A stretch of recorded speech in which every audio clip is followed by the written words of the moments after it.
আচ্ছা, চলুন আজকের এই বিশ্লেষণে সরাসরি ঢুকে পড়া যাক। আজ আমরা খুব ছোট্ট কিন্তু দারুণ একটা ক্লাসিক রূপকথা নিয়ে কথা বলবো। গল্পটা একটা কুকুর, তার একটা অদ্ভুত মোহ আর একটা ভীষণ প্রতারণাপূর্ণ খোলস নিয়ে। শুনলে মনে হতে পারে, আরে এ তো খুব সাধারণ একটা প্রাণীর গল্প। কিন্তু বিশ্বাস করুন, একটু তলিয়ে দেখলেই বোঝা যায় এটা আসলে আমাদের মানুষের মনস্তত্ত্বেরই এক দারুণ প্রতিফলন। আমাদের মস্তিষ্ক কিভাবে নিজের তীব্র আকাঙ্ক্ষার কাছে হেরে গিয়ে বাস্তবতাকে অস্বীকার করে, এই প্রাচীন গল্পটা যেন ঠিক তারই একটা নিখুঁত আয়না। গল্পটায় ঢোকার আগে একটা খুব ইন্টারেস্টিং বিষয় নিয়ে একটু ভাবা যাক। যখন লোভ মানুষের বিচারবুদ্ধিকে পুরোপুরি আচ্ছন্ন করে ফেলে তখন ঠিক কী ঘটে, মানে যে কোনো তীব্র আকাঙ্ক্ষা কিভাবে একটা পরিষ্কার আর যুক্তিক চিন্তাভাবনাকে একেবারে ভুল পথে নিয়ে যেতে পারে, সেটাই কিন্তু এই গল্পের মূল ফোকাস। মনস্তাত্ত্বিক দিক থেকে দেখলে যে কোনো তীব্র মোহ মানুষের মধ্যে এক ধরনের টানেল ভিশন বা সংকীর্ণ দৃষ্টি তৈরি করে। ব্যাপারটা অনেকটা এরকম, চোখের সামনে শুধু সেই কাঙ্ক্ষিত জিনিসটাই ভাসতে থাকে, আর তার পেছনের বড় বড় বিপদগুলো পুরোপুরি অদৃশ্য হয়ে যায়, অনেকটা মরীচিকার পেছনে ছোটার মতো। এই অন্ধ আকাঙ্ক্ষাই অনেক সময় যুক্তির সমস্ত দেয়াল ভেঙে চুরমার করে দেয়। তো গল্পের শুরুতেই আমাদের পরিচয় হচ্ছে মূল চরিত্রটির সাথে। এটা এমন এক কুকুর যার কিনা ডিমের প্রতি অদ্ভুত আর ভীষণ রকম তীব্র একটা আকর্ষণ তৈরি হয়েছে। একটু কল্পনা করলেই ব্যাপারটা পরিষ্কার হবে। ডিমের ওই নিখুঁত মসৃণ আকৃতি, তার স্বাদ, সব মিলিয়ে কুকুরটার মনে এক অদ্ভুত মুগ্ধতা। কিন্তু খেয়াল করার মতো বিষয় হলো, এটা কোনো সাধারণ পছন্দ বা নিছক ক্ষুধার ব্যাপার ছিল না, বরং এটা ধীরে ধীরে এক ধরনের প্রবল আর একেবারে নিয়ন্ত্রণহীন আসক্তিতে পরিণত হয়েছিল। এই মোহ মেটানোর জন্য কুকুরটা প্রায়ই একটা নির্দিষ্ট মুরগির খামারে যাতায়াত করতে শুরু করে। ডিমের প্রতি তার এই অন্ধ টান এতটাই চরম পর্যায়ে পৌঁছেছিল যে অন্য কোনো খাবারের দিকে সে ফিরেও তাকাত না। এখন এই সাধারণ অভ্যাসটা কিভাবে একটা ভয়ঙ্কর আসক্তিতে রূপ নিচ্ছে সেটা দেখাটা বেশ ইন্টারেস্টিং। প্রথম ধাপে দেখুন, স্রেফ ডিম খাওয়ার আশায় মুরগির খামারে যাতায়াত শুরু হলো।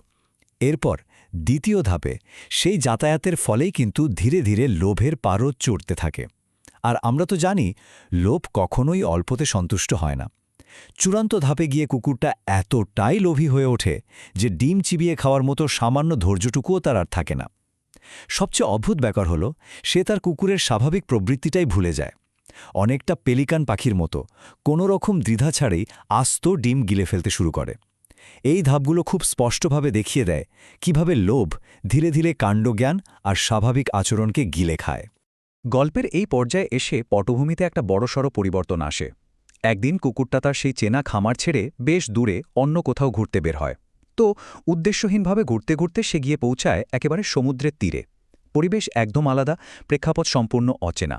একদিকে সমুদ্রের বিশাল প্রান্তর, ঢেউয়ের গর্জন, কিন্তু অন্যদিকে কুকুরটার মনের ভেতরে ঘাপটি মেরে থাকা সেই পুরনো মোহ তখনও কিন্তু চরমভাবে সক্রিয়। চেনা গণ্ডির বাইরে এসেও তার চিন্তাভাবনা ওই ডিমের ভেতরেই আটকে ছিল। আর ঠিক এখানেই লুকিয়ে আছে সবচেয়ে বড় বিপদের সংকেত।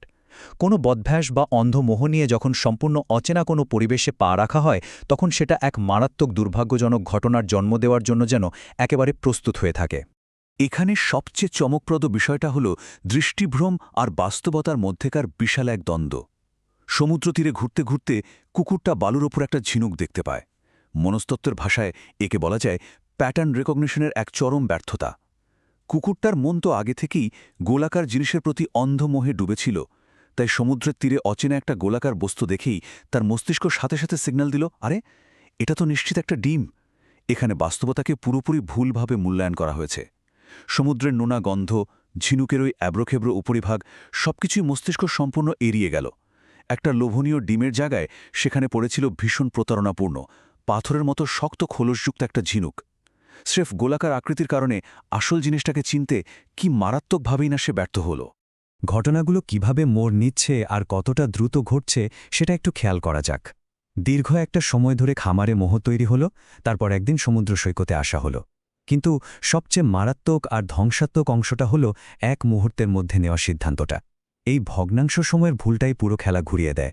চোখের পলক ফেলার আগেই পুরনো অভ্যাসের বশে আর চরম লোভের কারণে ঝিনুকটাকে খোল সমেত গিলে ফেলা হলো।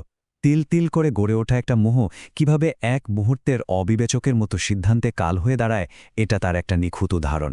বিন্দুমাত্র বিচার বিবেচনা ছাড়াই নেওয়া এই হঠকারী সিদ্ধান্তের কারণে মাত্র কয়েক মিনিট পরে শুরু হয় এক যন্ত্রণাদায়ক অধ্যায়। বলাই বাহুল্য, এই হঠকারী কাজের তাৎক্ষণিক ফলাফল ছিল অত্যন্ত মারাত্মক আর আক্ষরিক অর্থেই ভীষণ কষ্টদায়ক। আস্ত এবং শক্ত খোলসযুক্ত একটা ঝিনুক গিলে ফেলার পর স্বাভাবিকভাবেই পেটের ভেতরে প্রচণ্ড অস্বস্তির সৃষ্টি হয়। ওই শক্ত, ঠান্ডা আর ধারালো খোলসটা যেন এক নিষ্ঠুর বাস্তবতার প্রতীক হয়ে দাঁড়ায়। এটা শুধু কোনো শারীরিক কষ্ট ছিল না, বরং এটা হলো হঠকারী আর অবিবেচকের মতো নেয়া সিদ্ধান্তের এক চরম যন্ত্রণাদায়ক রূপক। লোভের বশে সামান্যতম যাচাই বাছাই না করে কোনো কিছু গ্রহণ করলে তার পরিণতি কতটা ভয়াবহ হতে পারে, কুকুরের এই আর্তনাদ আর শারীরিক কষ্টটাই তার সবচেয়ে বড় প্রমাণ। পেটের ভেতরের ওই ভারী খোলসটা যেন প্রতি মুহূর্তে মনে করিয়ে দিচ্ছিল যে চটজলদি নেয়ার সিদ্ধান্তের দাম কতটা চড়া হতে পারে। এই পুরো ঘটনার সবচেয়ে গুরুত্বপূর্ণ দিকটা হচ্ছে শেষের এই মর্মান্তিক উপলব্ধিটা। পেটের প্রচণ্ড ব্যথায় গোঙাতে গোঙাতে কুকুরটা শেষমেশ বলে ওঠে, আমি শিখেছি যে সব গোলাকার জিনিসই ডিম নয়। যন্ত্রণার বিনিময়ে পাওয়া এই শিক্ষাটা কিন্তু সত্যিই অনেক গভীর। এর সোজা অর্থ হলো আমাদের মনের কাঙ্ক্ষিত চেহারার সাথে কোনো কিছুর বাইরের আবরণ মিলে গেলেই যে ভেতরের জিনিসটা মূল্যবান হবে এমন কোনো গ্যারান্টি নেই। বাইরের রূপ বা আকার দেখে ভেতরের আসল উদ্দেশ্য কখনোই বিচার করা যায় না। শুধু গোল হলেই যে সেটা সুস্বাদু আর পুষ্টিকর ডিম হবে, এই ধারণাটা একেবারেই ভুল। সাময়িক আকর্ষণ আর বাইরের চাকচিক্য অনেক সময় আসল সত্য আর মারাত্মক বিপদকে খুব সুন্দর করে ঢেকে রাখে। কুকুরের এই বেদনার্থ স্বীকারোক্তি থেকে একটা ব্যাপার খুব স্পষ্টভাবে ফুটে ওঠে। প্রশ্ন জাগতে পারে, কেন এই প্রাচীন রূপকথাটা শত শত বছর ধরে আজও টিকে আছে? এর কারণ হল, এটা আসলে স্রেফ একটা বোকা কুকুর আর একটা সামুদ্রিক ঝিনুকের গল্প নয়, বরং এটা হল এমন এক আয়না যা মানব চরিত্রের সার্বজনীন অন্ধত্ব বা ব্লাইন্ড স্পটগুলোকে একেবারে চোখে আঙুল দিয়ে দেখিয়ে দেয়। এই সহজ আর ছোট গল্পটার প্রতিটা পর্যায়ে খুব সুনিপুণভাবে সাজানো, যাতে এটা একটা শক্তিশালী নীতিকথা আর মনস্তাত্ত্বিক সতর্কবার্তা হিসেবে কাজ করতে পারে। বাইরের আবরণের নিচে লুকিয়ে থাকা গভীর অর্থগুলো যদি আমরা বিশ্লেষণ করি, তাহলেই দেখতে পাব প্রাত্যহিক জীবনের সিদ্ধান্ত নেওয়ার প্রক্রিয়ার সাথে এটা কতটা নিবিড়ভাবে জড়িয়ে আছে। আমরা যদি গল্পের মূল বিষয়বস্তুগুলোকে ভাগ করি, তাহলে ৩টি সুনির্দিষ্ট দিক পাওয়া যায়। প্রথমত, লোভ। এই লোভই কুকুরটাকে অন্ধ করে তুলেছিল, চরম তৃপ্তির আশায় আস্ত ডিম গিলে ফেলার অভ্যাস তৈরি করেছিল। দ্বিতীয়ত, হঠকারিতা। লোভ যখন একেবারে চরমে পৌঁছায়, তখন সেটা হঠকারিতাকে উস্কে দেয়। আর এই হঠকারিতার কারণেই কুকুরটা সমুদ্রের তীরে অচেনা একটা বস্তুকে বিন্দুমাত্র যাচাই না করে গিলে ফেলেছিল। এবং তৃতীয়ত, বিচার বিবেচনার গুরুত্ব। এখানে একদম পরিষ্কার দেখা যায় কিভাবে অসংযত আকাঙ্ক্ষা আর তড়িঘড়ি করে নেওয়া পদক্ষেপ সতর্ক বিচারবুদ্ধিকে পুরোপুরি পাশ কাটিয়ে যায়। লোভ হঠকারিতার জন্ম দেয়, আর হঠকারিতা বিচার বিবেচনার ক্ষমতাকে একেবারে ধ্বংস করে ফেলে। সঠিক সময়ে সঠিক বিচার বিবেচনা কাজে না লাগালে যে বিপদ অনিবার্য, এটাই তার সবচেয়ে বড় প্রমাণ। এবার একটা প্রশ্ন দিয়ে আজকের এই বিশ্লেষণটা শেষ করি। জীবনে কতবার বিচারবুদ্ধির অভাবে একটা খোলসকে ডিম ভেবে ভুল করা হয়? একটু গভীরভাবে ভাবলেই বোঝা যায়, প্রলোভনের ফাঁদে পড়ে শুধু বাইরের চাকচিক্য বা চেনা রূপ দেখে ভেতরে লুকিয়ে থাকা বিপদকে অগ্রাহ্য করার ঘটনা আমাদের চারপাশে মোটেই বিরল নয়। আমরা প্রত্যেকেই হয়তো কোনো না কোনো সময় নিজেদের মনের তৈরি এই ডিমের মোহে অন্ধ হয়ে যাই আর গিলে ফেলি প্রতারণাপূর্ণ কোনো শক্ত খোলস। এই প্রাচীন গল্পটা আমাদের সামনে একটা চিরন্তন সত্য তুলে ধরে। ক্ষণিকের আবেগে বা মোহে গা না ভাসিয়ে যে কোনো চূড়ান্ত পদক্ষেপ নেওয়ার আগে বাস্তবতাকে গভীরভাবে যাচাই করাটা একেবারে অপরিহার্য।